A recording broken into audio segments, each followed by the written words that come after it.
Bien, ya estamos empezando a grabar la clase.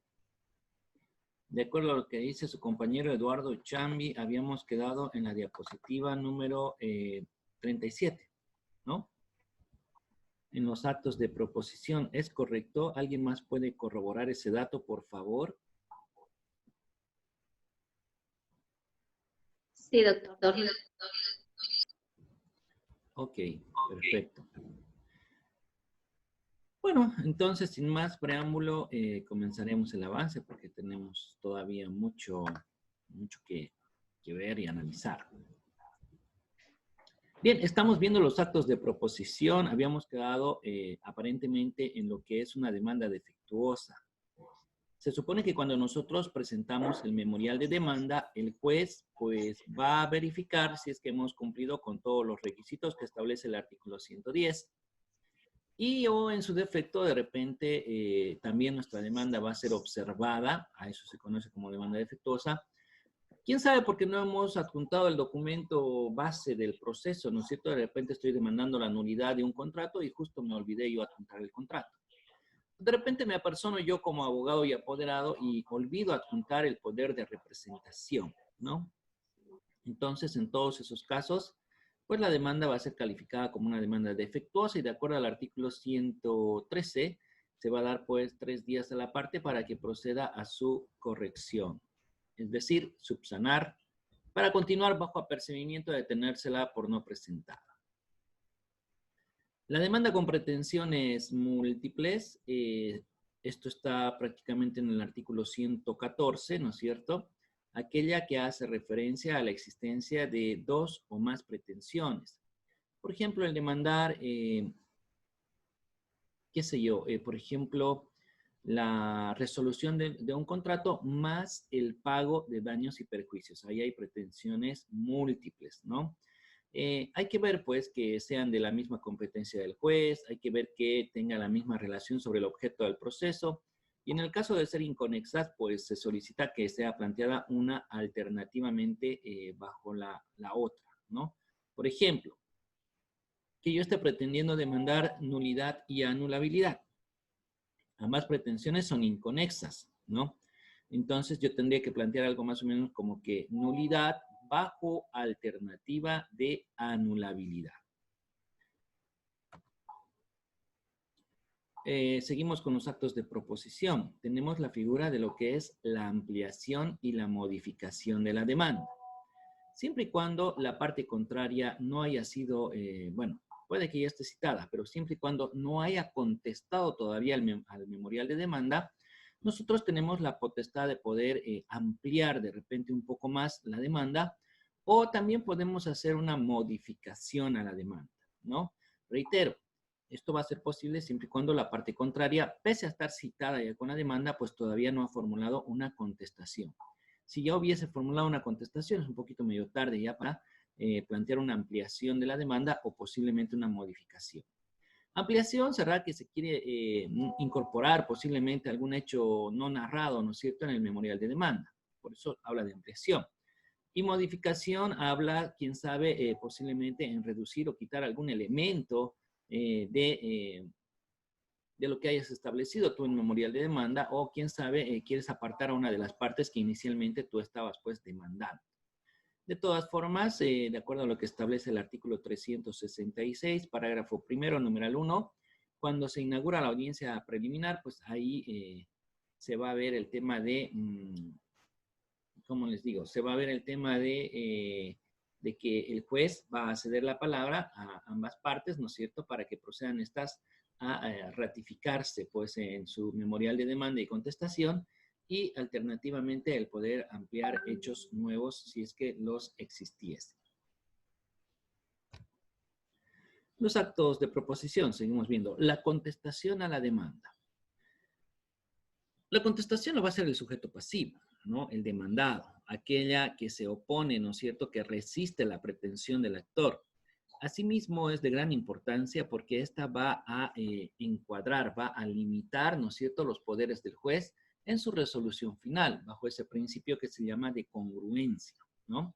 El principio de congruencia tiene que ver con que la resolución final se pronuncie sobre la demanda que está en escenario y la contestación que ha sido planteada o posibles excepciones o demanda reconvencional que haya podido plantearse en el proceso, ¿no? La contestación en el proceso ordinario y extraordinario, por supuesto, hablamos en materia civil, tiene que formularse dentro de los 30 días una vez que ha sido citado con el memorial de demanda. Seguramente, bajo los principios de concentración y eventualidad, economía procesal, además, tiene que hacerse todo esto en un solo acto. O sea, no solamente es contestar. Tienes que plantear excepciones, contestar y si vas a reconvenir, pues es el momento ideal y oportuno. Más adelante ya no lo puedes hacer, ¿no? Se supone que al momento de contestar, pues el demandado tiene que pronunciarse sobre todos los puntos que haya señalado el demandante en su memorial de demanda. Y en aquellos que no se esté pronunciando, pues prácticamente, si no ha sido negado, pues es válido, ¿no? El juez lo va a tomar como si fueran ciertos y valederos, habida cuenta que al momento de contestar, pues no has formulado ninguna oposición respecto a ellos. Las formas. Bueno, hay dos formas de contestar una demanda, ¿no? Está en el sentido de allanándose, que eso es una respuesta positiva, ¿no? Una respuesta positiva o allanándose quiere decir que prácticamente estás aceptando todos los hechos que están vertidos ahí en el memorial de demanda. Si te vas a allanar en forma total, pues no hay ningún otro trámite posterior. El juez inmediatamente, siempre y cuando no se traten de derechos indisponibles, pues va a proceder directamente a dictar una sentencia, ¿no? Ahora, si te vas a allanar parcialmente, porque también lo puedes hacer parcialmente, pues sobre lo que te has allanado ya no hay discusión y sobre el resto, pues todavía se va a discutir sobre si es o no es cierto, ¿no? Negando. Una contestación negativa será pues aquella que va a contradecir todo aquello que ha sido vertido en el memorial de demanda. Por supuesto que la contestación negativa también puede realizarse de forma parcial. Es decir, puedes negar algunas cosas y otras cosas no. Para dar un ejemplo, ¿no es cierto?, de esto, podemos hablar de un proceso de divorcio. ¿Por qué no? Generalmente el demandante va a decir que contrajo matrimonio en fecha tal, que tiene fruto de esa unión, quién sabe, 2 o 3 hijos, que dentro de esa unión tienen los siguientes bienes y que lamentablemente, por último, que ya no pueden vivir juntos, ¿no? Entonces el demandado al momento de contestar dirá al punto 1, dirá, ¿no es cierto?, al hecho de que está casado, sí es cierto y evidente que contrajeron nupcias. Al punto 2, que hay 2 hijos o 3 hijos, claro, sí es cierto y evidente que hemos procreado fruto de nuestra unión, 2 o 3 hijos que responden a los nombres de... Y referente a los bienes gananciales, pues ahí podrá ser, quién sabe, una contestación negativa, ¿no? Aclarar a su autoridad que no existen o en realidad la vivienda que tenemos es fruto de una sucesión, por lo tanto es un bien propio, qué sé, y ahí entrarán algunos pormenores, ¿no? Y referente a la incompatibilidad de poder realizar una vida en común, pues seguramente se va a allanar y va a poner pues su propia versión posiblemente, ¿no? Entonces, como verán, tú puedes contestar allanándote en forma positiva, afirmativa, ya sea total o parcial, y lo propio podrás hacer en forma negativa. Por último, puedes tener una posición de expectativa, ¿no? Simple y llanamente no realizar ninguna contestación a la demanda. En ese caso, por supuesto, pues el principio dispositivo, ¿no es cierto? El que quiere litigar, litiga, el que quiere contestar, contesta, el que quiera reconvenir, reconviene. La parte has decidido tomar una posición de simple expectativa, de completa inactividad, y seguramente va a ser declarado rebelde y el proceso va a continuar, porque no puede paralizarse aunque él no se apersone o aunque él no conteste, ¿no? En un segundito me he salido de la exposición. Ya volví. Ok. Las excepciones. ¿Qué son las excepciones? Las excepciones son todos aquellos medios o mecanismos de defensa que están a disposición del sujeto pasivo, del demandado. No se olviden que el demandante también puede ser demandado. Yo presento una demanda de usucapión y el propietario al momento de contestar va a formular una contrademanda, va a reconvenir. Entonces, yo que era inicialmente demandante, pues también me convierto en demandado. Entonces, las excepciones son para los demandados. Se supone que son medios y mecanismos de defensa. Dependiendo de su naturaleza jurídica, pues atacan distintos puntos en el proceso, ¿no? Hay unas que se llaman, bueno, ahora todas se llaman excepciones previas, ¿no? no por su naturaleza jurídica, sino porque todas se plantean en un solo acto y todas se resuelven en un solo acto. Antes se planteaban en momentos distintos. Las previas eran primero y las perentorias eran después. Las previas se resolvían en el proceso y las perentorias al finalizar el proceso con la sentencia. Ahora ya no hay nada de eso. Por eso es que todas se llaman previas, porque todas se plantean en un solo momento y todas se resuelven en un solo momento. Pero si ya analizas a dónde ataca, cuál es su naturaleza jurídica, pues unas son previas y otras son perentorias. Bueno, lo que pasa es que algunas de las excepciones atacan aspectos netamente formales, ¿no? Es decir, cuestiones que tienen que ver con el rito procesal. Si una excepción va a atacar a una cuestión del rito procesal, pues lo único que va a hacer es dilatar el proceso, ¿no?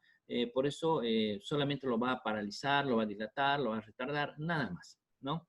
En cambio, hay otro conjunto de excepciones que estas atacan no aspectos formales o del rito procesal, sino que más bien atacan pues lo que serían la pretensión. Directamente ataca a aquello que está en discusión, ¿no es cierto? Y es más, busca terminar con el proceso de forma anticipada. Seguimos, ¿no? Todas estas excepciones las van a encontrar en el artículo 128 y todas son denominadas ahora como simplemente y llanamente excepciones previas. ¿Cómo va su tramitación? O sea, ¿cómo se plantean, en qué momento, cuándo se absuelven, etcétera, etcétera, ¿no? Si hablamos de un proceso ordinario, una vez que has sido citado con la demanda, tienes 30 días para plantear excepciones, ¿no? Si es pertinente, por supuesto, si recaen algunas de las que está ahí en el 128, pues plantearías una excepción. De lo contrario, solamente seguramente te vas a limitar a contestar y, quién sabe, a reconvenir. Ya verás, pues tú, dependiendo de las circunstancias, se amerita una reconvención. Ahora, yo soy el demandante y digamos que Eduardo Chambi es el demandado, ¿no? Yo presento la demanda y Eduardo Chambi, lo primero que tiene que hacer es plantear excepciones. Ya sabemos que es todo en un solo acto y tiene 30 días para eso, o sea, excepciones, contestación y posiblemente reconvención. Si él solamente planteara excepciones y contestara en forma negativa, me tienen que correr en traslado nuevamente a mí como actor para que yo me pronuncie sobre las excepciones que él ha planteado a mi demanda, ¿no? Y para ello tiene que transcurrir o me van a dar un plazo a mí de 15 días. Ahora, si Eduardo Chambi, además de plantearme excepciones y contestar, me plantea una demanda reconvencional, una contrademanda, bueno, esos 15 días que yo tenía para contestar las excepciones, pues van a pasar a ser 30. Van a pasar a ser 30 para que yo conteste en forma global a la contrademanda que ha planteado Eduardo Chambi. Entonces, por un lado, yo tengo que pronunciarme sobre las excepciones que ha planteado a mi demanda. Por otro lado, él me ha planteado una contrademanda y yo tengo que contestar a esa demanda, ya sea en forma positiva, negativa, o qué sé yo. Y por último, pues también voy a poder yo plantear excepciones a su demanda, ¿no? Si yo le planteo excepciones a su demanda reconvencional, yo ya no puedo reconvenir, no existe la reconvención a la reconvención, ¿no? Entonces, ¿qué se va a hacer?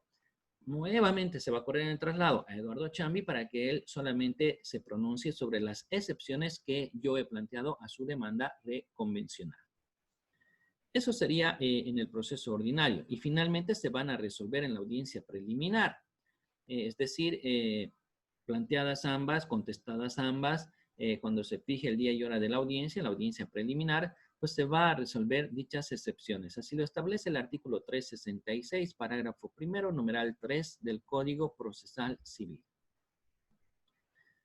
¿Cómo se tramita en el proceso extraordinario? Bueno, en un proceso extraordinario, ya saben, bueno, y si no lo saben, entérense, es un proceso más corto, es un proceso más breve, ¿no es cierto?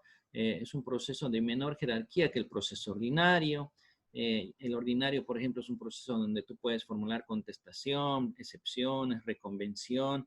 Hay casaciones, el único que va a llegar a Sucre. Por eso es el proceso denominado por Gonzalo Castellanos Trigo el proceso estrella en el nuevo Código Procesal Civil, ¿no? En cambio, en el proceso extraordinario, que es un proceso de menor jerarquía, un proceso más corto, más breve, por ejemplo, desde ya no se puede reconvenir, por un lado. Por otro lado, no existe casación, o sea, esto no va a llegar a la ciudad de Sucre. Por otro lado, las pretensiones que están en juego no son tanto de derecho, sino que son más situaciones de hecho, ¿no? ¿Qué procesos son extraordinarios? Por ejemplo, los interdictos, ¿no? Aquellos que van o son medios y mecanismos de protección de la posesión. Y el desalojo con fines comerciales. Ahora, ¿cómo se plantean las excepciones? Ya, digamos que yo planteo la demanda, por decir algo, de recobrar la posesión, ¿no? Entonces, Eduardo Chambi va a tener 30 días para contestar esa demanda. Al momento de contestar, si va a plantear excepciones, es mejor primero que plantee las excepciones en su documento y luego después la contestación. Si él plantea excepciones y luego su contestación, ojo, no hay reconvención, pues como ha planteado excepciones, se me tiene que correr en traslado nuevamente a mí para que yo me pronuncie en un plazo no mayor de 15 días, ¿no? Y yo así me voy a pronunciar a las excepciones que él ha puesto a mi demanda. ¿Qué pasa en los procesos de estructura monitoria? Bueno, todos estos son procesos de conocimiento, el ordinario, el extraordinario y los de estructura monitoria. Estos procesos aún son más cortos, aún son más breves y es más, ¿no? Tú presentas la demanda y en los próximos 5 días, pues lo primero que sale es la sentencia. O sea que la otra parte ni enterada estaba de que el proceso ha sido planteado y lo van a enterar ya cuando exista una sentencia en su contra. Bueno, entonces, en este caso lo que va a suscitar, ¿no es cierto?, es que en realidad es lo único que puedes hacer en un proceso de estructura monitoria. ¿A qué me refiero? A que en un proceso de estructura monitoria no hay contestación. En un proceso de estructura monitoria no hay reconvención, no hay rebeldía, ¿no? Lo único que tú puedes plantear ante una demanda, ante una sentencia inicial que te ha sido citada, ¿no es cierto?, de ese proceso, pues son solamente excepciones. Si planteas excepciones, pues se va a correr un plazo de 10 días, porque tienes 10 días para plantearlas desde que sos citado. Entonces, si las planteas, corren traslado en 10 días a la parte contraria para que se pronuncie también. Y una vez que realice el pronunciamiento de las excepciones que han planteado, pues se va a fijar día y hora de audiencia, ¿no? Al estilo de un proceso extraordinario. Lo mismo pasa en el coactivo. El proceso coactivo no es un proceso de conocimiento. El proceso coactivo está clasificado como un proceso de ejecución. Bueno, en los procesos coactivos lo que va a suscitar es lo mismo que en un proceso de estructura monitoria. Yo presento la demanda, el juez va a sacar en un plazo no de 5 días, sino de 3 días ya una sentencia inicial, ¿no? Con eso vamos a citar, digamos, a Eduardo Chambi con una sentencia en su contra. A partir de su citación, no va a tener 10 días, va a tener 5 días para plantear excepciones. Si él plantea excepciones, pues esas van a ser corridas en traslado a mi persona para que yo me pronuncie sobre las excepciones que ha planteado, pues, Eduardo Chambi. Yo voy a tener también 5 días para absolver esas excepciones. Y finalmente, una vez terminado ello, deberá fijarse día y hora para la celebración de la audiencia única oral, ¿no? Tal cual ocurre en el proceso ejecutivo. Claro, y en esa audiencia que van a ir a resolver precisamente las excepciones que han podido ser planteadas al momento de apersonarse pues al proceso, ya sea ejecutivo, ya sea coactivo o cualquier otro proceso de estructura monitoria. Hay que hacer una pequeña aclaración, ya que estamos hablando de ello, ¿no es cierto? Ya que en los procesos ejecutivos tienen sus propias excepciones, los otros procesos de estructura monitoria tienen sus propias excepciones, así como los procesos ordinarios y los extraordinarios también tienen sus propias excepciones, ¿no? Obviamente, el que tiene más gama, la mayor cantidad, pues es el proceso ordinario y el extraordinario. Ya los monitorios tienen un número menor de excepciones y los coactivos, pues aún un número mucho menor también para poder plantear dichas excepciones. Bueno, revisaremos las que están ahí en el artículo 128, ¿no? En razón a la incompetencia. Es la primera excepción, artículo 128, incompetencia. No sé si alguien, por favor, puede dar lectura al artículo 128 hasta el primer inciso. No recuerdo qué. Artículo 128, excepciones previas. Parágrafo 1. Las excepciones previas son: 1. incompetencia de la autoridad judicial. 2, Algo incapacidad. suficiente, ¿no? Vamos a ir una por una. Entonces, De acuerdo. tenemos ahí la primera excepción de la incompetencia. Entonces, ¿cuál es el escenario? Que según la parte contraria, pues el juez no es competente, no es el adecuado, no es el correcto para llevar adelante este proceso. Debería ser otro juez. Y aquí nosotros lo que tenemos que ver son los criterios de competencia. Ya lo hemos avanzado en las primeras unidades, ¿no es cierto? Hemos visto qué es la jurisdicción, qué es la competencia, cuáles son los criterios de competencia. Bueno, en realidad estamos hablando de dos que son muy importantes, ¿no es cierto? La competencia en razón a la materia y la otra en razón al territorio. Esperen un segundo.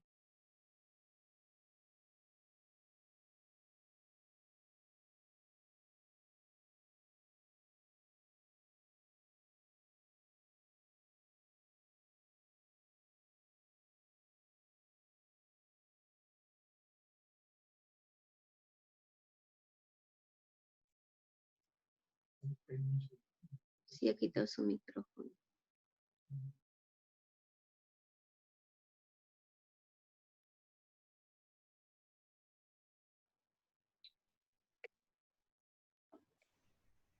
Ok, ya de vuelta. Entonces les decía, estamos hablando de, puede ser en razón al territorio o puede ser en razón a la materia. Si vamos a hablar del territorio, una demanda que tenía que conocerla un juez acá en Santa Cruz de la Sierra y que la demanda haya sido planteada, por decir algo, en la ciudad de La Paz. ¿Cómo sabemos dónde va a ser presentada una demanda? Ya lo hemos visto, hemos dado lectura al artículo 12 del Código Procesal Civil cuando veíamos las acciones reales, personales y mixtas, ¿no? Entonces, si yo he celebrado, digamos, un proceso, o perdón, un contrato en la ciudad de Santa Cruz de la Sierra para ser ejecutado y qué sé yo, terminado acá en Santa Cruz, si una de las partes se va a la ciudad de La Paz, puede presentar en La Paz, puede presentar en Cochabamba, donde quiera, ¿no? Pero se supone que la parte contraria va a plantear la excepción de incompetencia en razón al territorio. Va a decir que este contrato se celebró, ¿no es cierto? Se realizó en la ciudad de Santa Cruz, por lo tanto, las autoridades competentes pues están ahí, en la ciudad de Santa Cruz de la Sierra. Eso en razón al territorio. En razón a la materia. Bueno, pues ustedes ya saben que hay materia civil, penal, agraria, niño, niña, adolescente, penal. Habrá que ver, pues, si el juez es el adecuado, ¿no es cierto?, para conocer, tramitar y llevar adelante ese proceso. Por ejemplo, a veces queremos demandar la nulidad de un contrato y vos lo primero que piensas es un juez en materia civil, ¿no? Pero ¿qué tal si el terreno está en área rural y está dentro de, del área pues agroambiental, ¿no? Lo que quiere decir que no tendrías que presentarlo a un juez en materia civil, sino a un juez en materia agroambiental. Ahí está el tema de la competencia en razón a la materia. Bueno, y Ramiro Arciénega desarrolla un tercer criterio de competencia que es un poco más funcional, la cual tiene que ver con ante qué autoridad vas a presentar tu demanda, ¿no? Por ejemplo, si lo vas a presentar a la jerarquía de un juez público en materia, o si lo vas a presentar ante la jerarquía de los vocales del Tribunal Departamental de Justicia, o si lo vas a presentar de repente ante los ministros del Tribunal Supremo de Justicia, que se les dice magistrados. No deberían tener la misma denominación que los magistrados del Tribunal Constitucional, porque magistrados los unos, magistrados los otros, no debería ser igual. Me gustaba a mí antes como estaba, ¿no? Los del Tribunal Constitucional eran magistrados y los del Tribunal Supremo de Justicia eran ministros. Me gustaba más así, pero bueno, ya está. Yo no puedo hacer o decir lo que me gusta, sino que tengo que decir lo que señala pues, la ley de organización judicial, la ley del órgano jurisdiccional ahora, ¿no? Bien, entonces, ¿cómo es eso? Es que hay procesos comunes como entre ustedes y yo que lo va a conocer pues un juez público en materia civil y comercial. Hay procesos que yo puedo tener contra el gobierno municipal de Santa Cruz de la Sierra, ¿no? O contra la gobernación del departamento de Santa Cruz. Como hay un sujeto que es persona pública, pues este no es un proceso civil, va a ser un proceso contencioso administrativo y ese no es de competencia de un juez público, este es de competencia de los vocales del Tribunal Departamental de Santa Cruz. Ahora, que si yo tengo un pleito con el gobierno central, el cual tiene presencia a nivel nacional, con algún ministerio, por decir algo, pues tampoco van a ser competentes los vocales, sino que van a ser competentes los magistrados del Tribunal Supremo de Justicia. Entonces, ahí está desarrollada el tercer criterio, que es un poco más funcional por Ramiro Arciénega, como criterio de competencia. A nosotros no nos interesa porque en realidad nosotros solamente hablamos de procesos entre particulares. Las excepciones en particular, bueno, vamos viendo. Incapacidad. El siguiente inciso, por favor, si puede dar lectura. El micrófono está apagado. Perdón. 2. Incapacidad de la parte demandante o impersonería de su apoderada o apoderado. Muy bien. Cuando nosotros hablamos de incapacidad, seguramente es que o es menor de edad o la persona es un enajenado mental, ¿no? Entonces, ahí vamos a atravesar con el problema de que la persona, pues, no puede ser sujeto procesal. Sí puede intervenir en el proceso, pero lo tiene que hacer mediante sus representantes, ¿no? Ahora, el tema de la impersonería tiene que ver con, en realidad, una cuestión más referente a algún defecto que exista en el poder de representación, ¿no? A veces se establece o se da un poder general y ya sabemos que un poder general pues no es suficiente. En realidad, sobre lo que tiene que versar es sobre un poder específico para que él pueda estar en el proceso. Estamos hablando posiblemente de una persona jurídica donde el representante legal sea personado al proceso con su poder general de administración.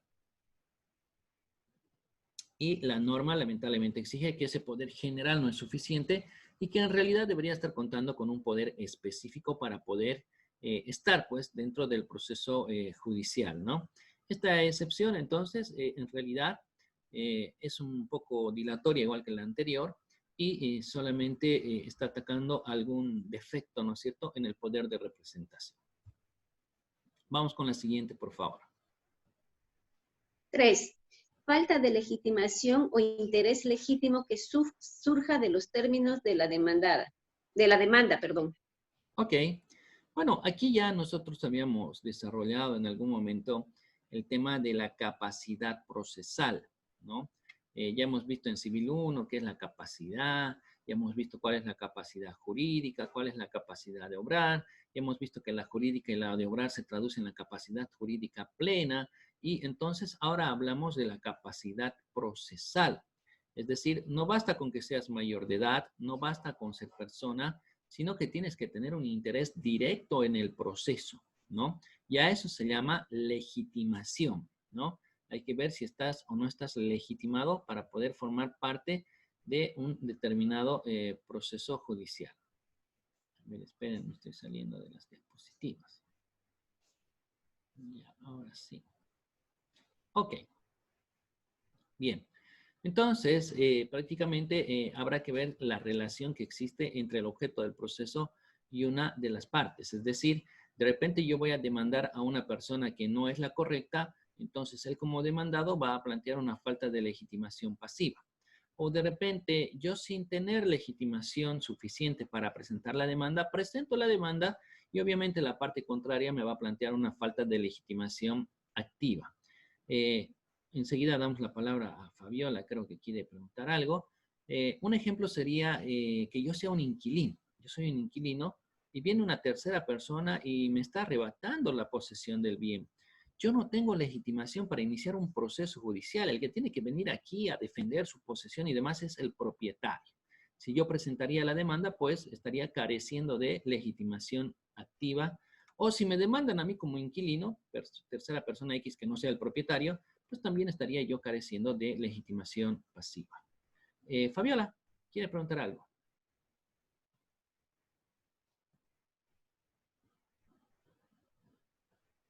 Fabiola Rojas.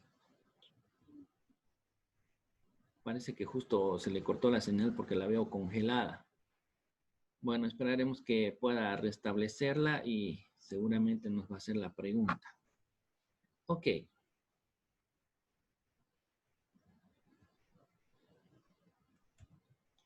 El siguiente inciso, por favor.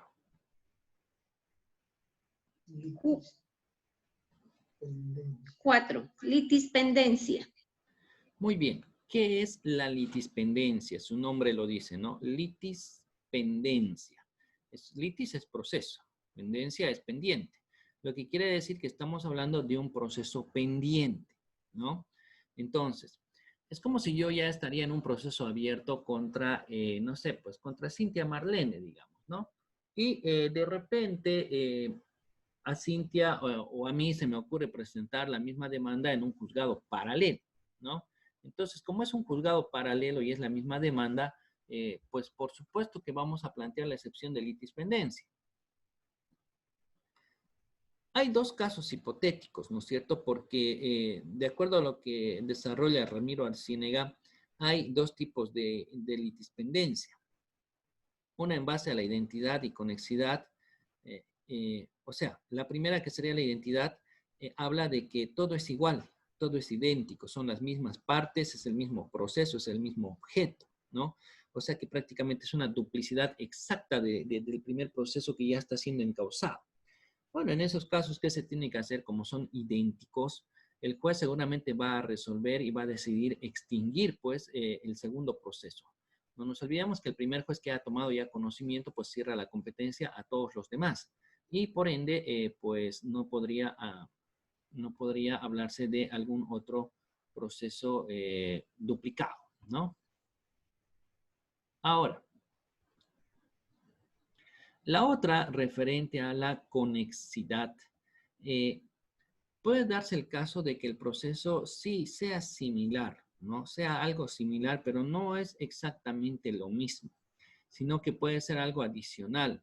En ese caso, lo que se va a ordenar es la acumulación, ¿no? Como son dos procesos paralelos que tienen relación con el objeto del proceso, pero no es lo mismo, pues lo que se hace es, pues, acumular los procesos, es decir, se van a fusionar ambos para hacer un solo proceso y para que mediante una sola sentencia, pues el proceso finalice, ¿no? ¿Algún ejemplo? Ya. Que yo esté llevando adelante una demanda de asistencia familiar, por decir algo, en el juzgado 10º de familia. Y como esto está muy lento, el juez me pone muchos peros y qué sé yo, decido presentarlo en otro juzgado, ¿no? Es la misma demanda, son las mismas partes. Entonces, ¿qué estoy generando ahí? Una duplicidad de procesos. Son procesos idénticos. Por lo tanto, cuando plantee la parte contraria, la excepción de litispendencia, pues el segundo proceso tiene que eliminarse, tiene que archivarse, ¿no es cierto? Habida cuenta de que no corresponde, pues, dos procesos idénticos. Ahora, en razón a la conexidad, puede que yo esté instaurando un proceso de nulidad de un documento, ¿no? Un documento donde se ha hecho una sesión de mejoras, ¿no? Entre A y B. Hay un documento donde se ha hecho una sesión de mejoras, donde al final, pues, nunca se pagó nada por las mejoras y en realidad era un documento simulado, por decir algo, ¿no? Pero además esa sesión de mejoras ha tenido como consecuencia, quién sabe, otro documento que es un título de propiedad. Lo que pasa es que había un grupo de hermanos que, bueno, el papá estaba sacando una casa de Fombis, digamos que eran 3 hermanos, y el papá se murió. Y uno de ellos les hace firmar a los otros 3 una sesión de mejoras. Y con ese documento va a Fombis y obtiene, pues, la consolidación del derecho propietario. Obtiene una minuta de transferencia que luego a posteriori es pues su título de propiedad. Entonces, primero se está haciendo un proceso atacando a la sesión de mejoras y luego deciden presentar otro proceso atacando a el documento de compra-venta que ha realizado Fombis a favor de ese único hermano. Entonces, como verán, ahí hay una litispendencia en razón a conexitud y por lo tanto ahí sí ameritaría la acumulación, ¿no? Es decir, que ambos procesos se junten, se fusionen para ser resueltos en un solo proceso y con una sola resolución.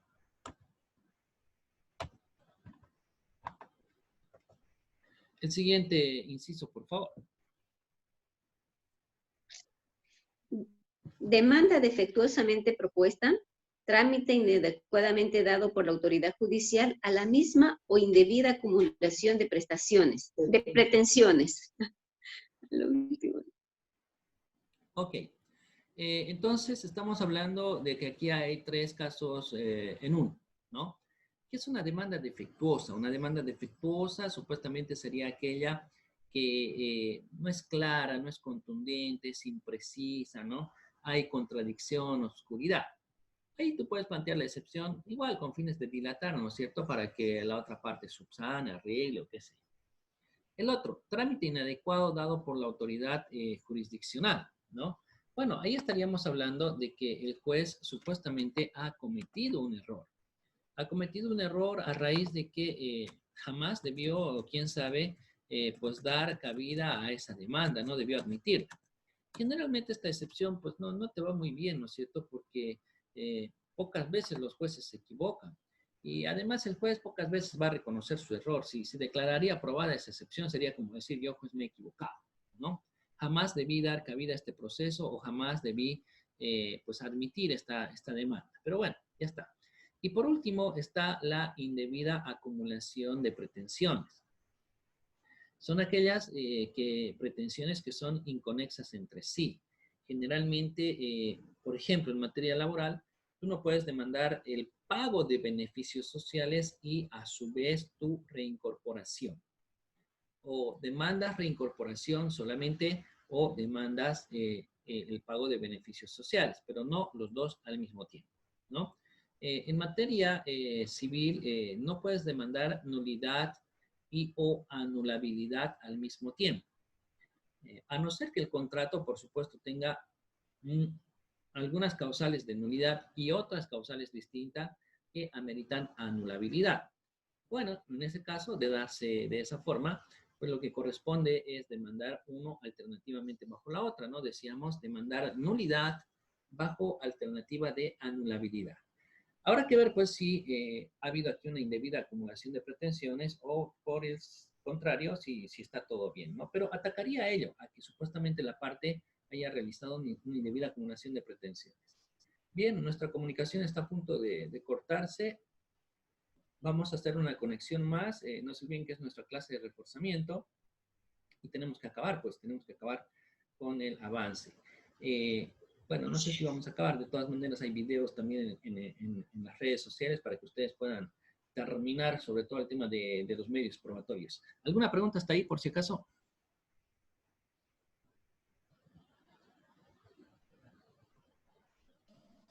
¿No? No, ¿Nada? doctor, todo claro. Ok, entonces deme 2 minutos para que yo restablezca nuevamente el enlace para volvernos a conectar.